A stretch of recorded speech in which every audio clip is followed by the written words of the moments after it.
We started here in July of 2004, and the story goes like this. Maybe about a week before, I got a call from one of my previous clients where I worked at Keys Funeral Home.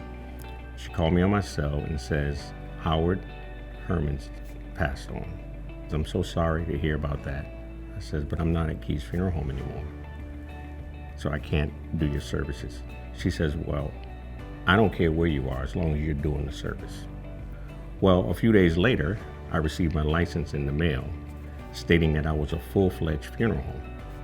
I didn't have a hearse, I didn't have embalming chemicals, I didn't have a stretcher, I didn't have anything to work. So I went out to my friends, they helped me out, and I was able to run a service under my own name. And then our business mushroomed from there. From July to December, our funeral home did approximately 10 calls. And then the next full calendar year, we did 84 calls. The following year, we did 168 calls. Our business has been unfortunately good during the pandemic, but it's been especially trying. We've had people who have lost 2 family members at once. This has happened at least on 4 different occasions. So you can imagine the amount of grief and stress that families are under. We've actually lost an employee to the coronavirus, and our staff didn't really have the opportunity to grieve because we're so busy. So it was tough. It was a tough time. This business is like a ministry to me. And when we are working with grieving families, people come to us in the most vulnerable state sometimes in their life. And they entrust their loved ones to us. They give us trust blindly most often. And we do everything that we can to make sure that we don't break that trust and that we provide the best service that we can possibly provide for them to help them to heal from this experience.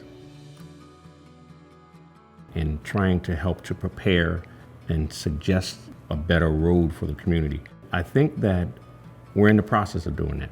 Renaissance districts is a concept that I came up with and is designed to work in conjunction with the Prosperity Foundation, the Black Business Alliance, and local nonprofits that are already doing work in the community. I'm so proud of Howard for being named one of the 2021 honorees for Gateway Community College Hall of Fame. I've been mentored by Howard for so many years. I came in just as a business manager and I left his business as an entrepreneur. And that has made the difference in my life. And that's why I continue to stay close to Howard, because he teaches you how to have the tough conversations, how to speak for yourself, have a voice for your business, and to make sure you have a seat at the table. He doesn't do that just for me, but for so many other entrepreneurs. And that's why I know he's worthy of this honoree. A lot of people root for me. Like, I know that, right? They're happy because I'm successful. And I become an image and someone to look up to for many people in my community. But I want them to understand it's not that hard, that probably they can do it better than me. So I try to be as humble as I can, but I try to be inspirational by the things that I do. I feel a great sense of responsibility to create a blueprint for people to succeed. I want to do my part. At least this is my interpretation of doing my part.